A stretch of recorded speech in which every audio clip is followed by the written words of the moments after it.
Are you finding that enjoying the backyard barbecue might be leaving your stomach with a little more discomfort than you would like? Have you noticed that your legs are puffier than normal and you just feel lethargic and unmotivated to do things? And have you mentioned the gas? All of these symptoms are not uncommon in the late summer season. Join me this week as we take a look at just what is late summer in traditional Chinese medicine and how you can support your body best to minimize some of these undesirable symptoms. Hi, I'm Adrienne Irizarry. I'm an Eastern medicine practitioner who is passionate about women's health and helping women live their best lives. My goal is to put you in the driver's seat of your menstrual health, offering period solutions for a symptom-free life. Statement purposes only and not intended as a substitution for medical consultation or advice. We do not claim to diagnose, treat, or cure any diseases. This podcast is inclusive and welcomes all gender identities. The focus of the program is on biological function, and we will use the term women throughout, but it is referencing physiological and social challenges for biology, not identity. Come as you are, I am happy you're here and welcome all performances of identity. I hope you find something helpful in this show.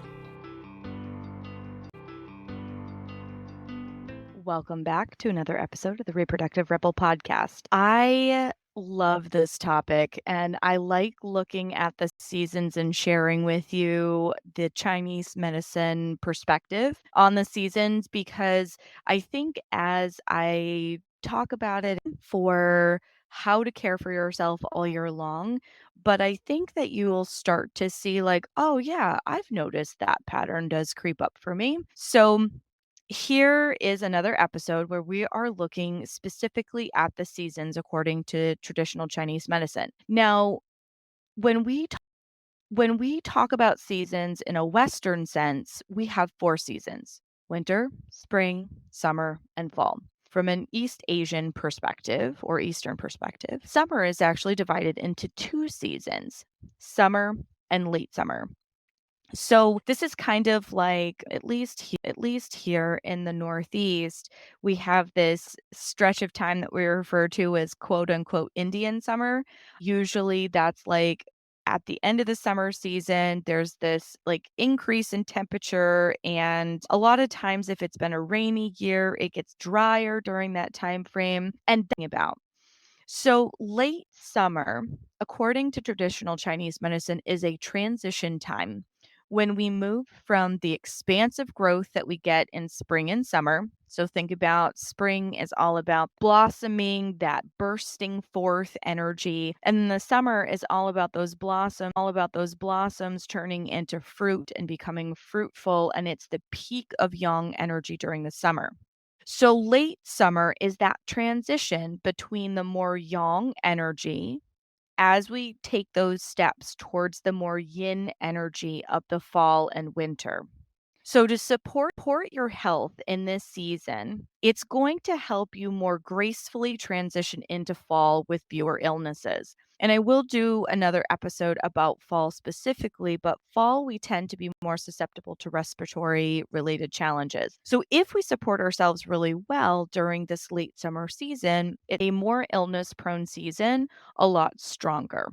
So, let's talk about what this kind of energy embodies. Okay, so late summer is from about the last week of August through at least autumn equinox here in the Northeast or in the Northern Hemisphere. Let me broaden that out a little bit.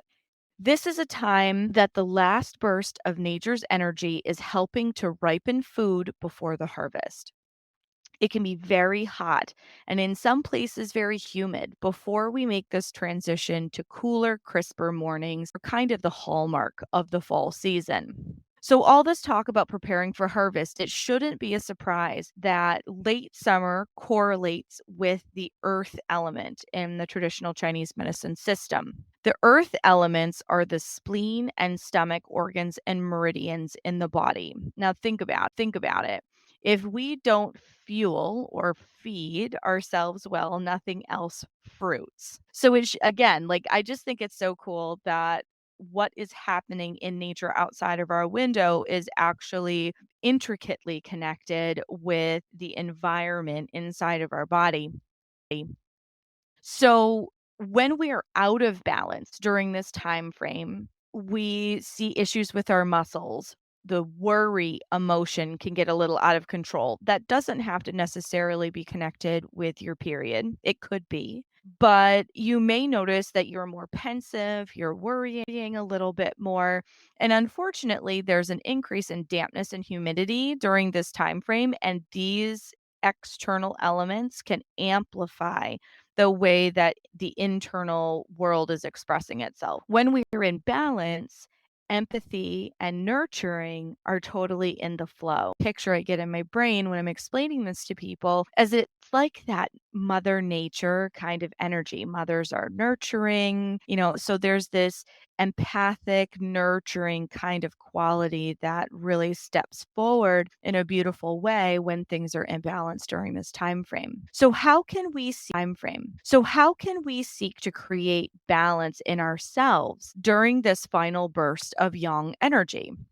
Well, grounding practices are always important, but they rise in their level of importance during this time frame because you want to create balance between your inner and outer awareness. And grounding your energy down into the earth helps to create stability. Supporting your digestion is important all year long, but eating for spleen and stomach, and when I say that, I'm talking about it in Chinese medicine organ terms, eating for this time frame to help balance their energy. When these organs are out of balance, these are symptoms that are really common for people. Things like nausea, belching, bloating, stomach bugs, loose stools, weight gain, that's one I usually struggle with during this time frame no matter what I do. Stomach and intestinal rumbling, water retention, particularly we'll see water retention looking like swelling in your lower extremities, although it can be really anywhere in the body. Feeling heavy with sore joints, anywhere in the body. Feeling heavy with sore joints, inflammation, dizziness, infections. And infections can kind of be a broader spectrum. This could be like fungal infections like toenails. This could be damp heat. So remember back to our episode of EV yeast infections, UTIs, these types of things can increase in frequency during this late summer season.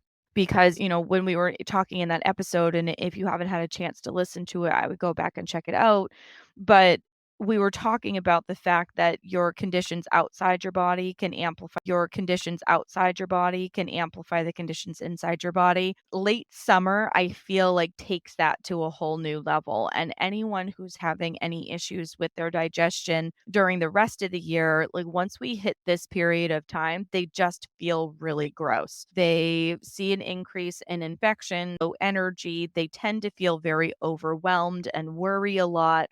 These can all be hallmark of a disharmony in the earth element in the body. And unfortunately, a lot of the foods that we tend to enjoy during this time frame can aggravate these symptoms. So think about your typical American backyard barbecue, right? What kinds of things do you find there?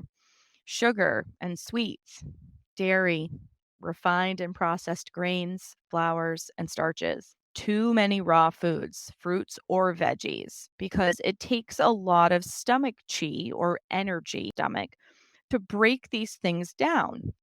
And when this energy is already being challenged by the elements outside of it, it further weakens its effectiveness. And so, too much raw or too much cold and iced, I mean, cold beer out of the fridge is like a bomb in your stomach. Unfortunately, especially during this time frame. Ice cream, right? All things we find at backyard barbecues. alcohol, right? Going back to that beer out of the fridge situation, and deep fried foods. There are others, but these are just things that you typically find at your average backyard, drinks in the cooler, all of those kinds of things. And it creates a perfect storm for a lot of digestive upset. And it's like that all summer long. But when we hit this late summer season, it just makes all of those symptoms magnified. It's just that much worse. So I've gotten into the habit actually of planning a vacation the last week of August because I have celiac and that affects my earth element. My stomach doesn't function the way that other people's do. And I tend to get drastically more symptomatic. You do not have to have digestive issues like me, but there are a large number of people who have IBS, who have what they would consider delicate digestion, right? Where it doesn't take a lot to really upset the apple cart. And this time of year, you tend to get incredibly symptomatic. It allows me to be more gentle with my body at this time. I make extra sure I take time to ground my body and move my body to help with any of the swelling. Sometimes I have to take extra steps with moxa, for example, to help warm my body so that I can transform fluids. But it's been an ongoing project because I used to eat your typical American diet and not think about some of these things. And then coupled with my digestive issues, I would get to the end of August and I would be absolutely miserable. And I would be miserable. And I would be miserable until pretty close to the autumn equinox. And I never made a connection until I started doing the work that I do now. And I went, whoa, this is something I can plan for. So I want to just kind of raise awareness around it because you may not have made that connection. I usually get more infections during that time frame. I never thought about that before. And there are things that you can do to try to minimize some of these symptoms as you move through this time frame. So getting into a good meditative practice with lots of grounding is going to be very nourishing for you. Foods that will help to resolve some of these digestive issues are going to be things like scallions, asparagus. Asparagus is one of my favorite things during this time frame. I always gravitated to it naturally and I never quite understood why. And I think just intuitively my body was understanding that I felt better when I had more asparagus during this time frame. So it's nothing for us to throw like steak on the grill and asparagus on the grill, and that's dinner, or put mushrooms with the asparagus. Mushrooms are something that helps to resolve digestive issues this time frame.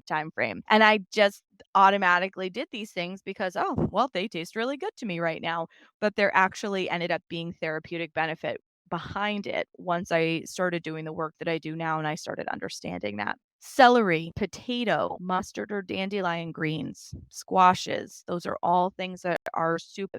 Fruits should be cooked. I know that sounds like a funny one, but anything that you can eat cooked during this time frame, you are putting chi or vital energy into your food because you are warming it up.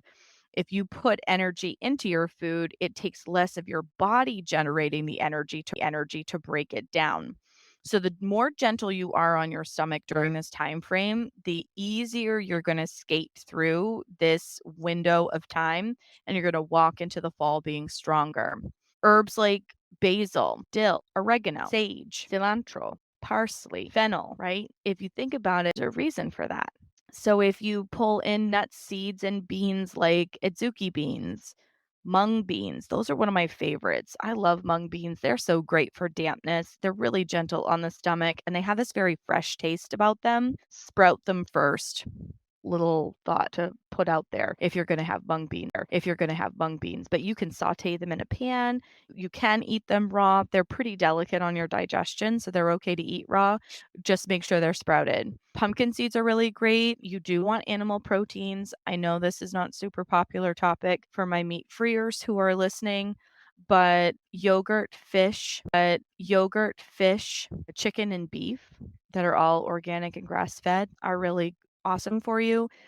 If you are somebody that struggles with heat in your system, so you have like flushed cheeks or kind of a ruddy red complexion, I might stay away from the beef and lean more towards the yogurt and fish, just because beef can be a little bit more warming, but just kind of food for thought there.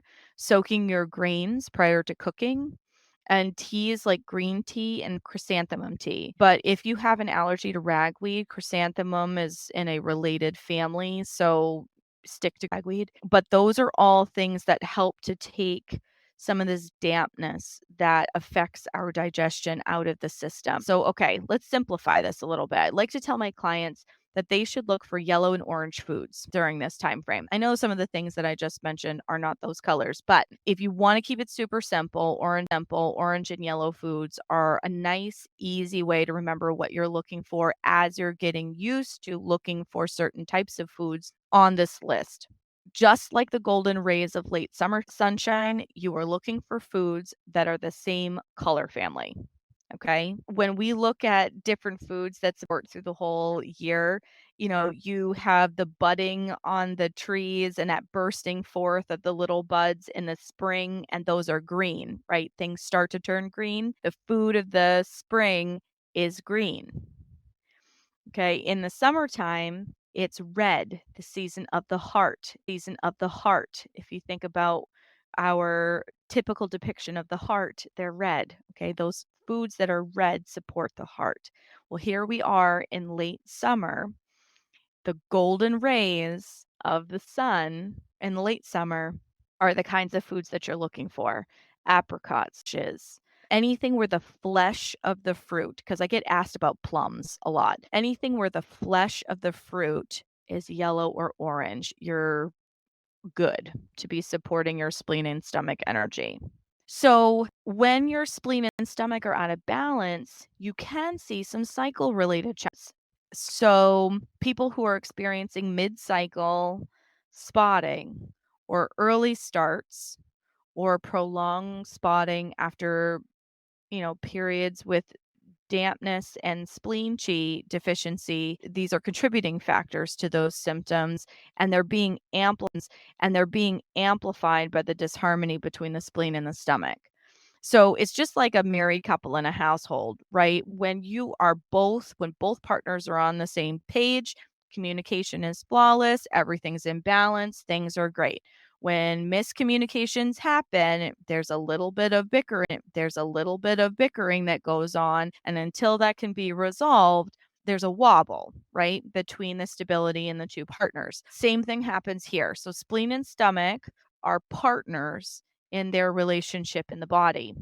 And when there is an imbalance, so let's say the stomach is really challenging, when the spleen is being strained, this is where all of these weird spotting type patterns, or even periods of time where you have like periods that seem to just when they turn on, they're like a flood and they kind of come out of nowhere. It's like where somebody just opens the faucet on full blast and like just lets it go. That is spleen qi deficiency showing up in your system. Okay. So these yellow and orange foods are going to be super supportive if you're somebody that has any of those challenges. There's oftentimes other things that are feeding that kind of a bleeding pattern. I'm always happy to talk about that if you want to talk to me directly about it.